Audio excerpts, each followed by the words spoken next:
Welcome to Man Does Tech, where I solve the problems you didn't even know you had. You start by confirming the essentials. Make sure the TV is on the same Wi-Fi or Ethernet network that works on your phone or laptop. Once done, restart the router and power cycle, the Samsung TV. Wait about 30 seconds before turning devices back on so cache is clear. Next, open Settings and check for system firmware and YouTube app updates. Keeping software current fixes many connectivity bugs. Do these first because they remove the simplest causes and save time before deeper troubleshooting.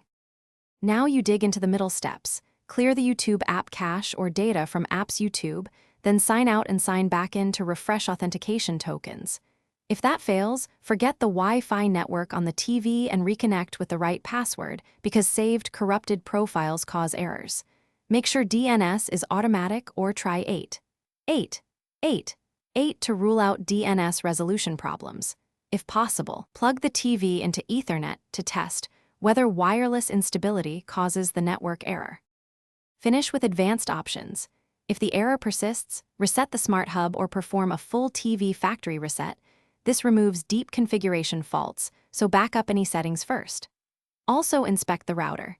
Disable strict firewall rules or parental controls temporarily and ensure streaming traffic isn't blocked. Finally, test a phone hotspot to see if your ISP or router is the issue.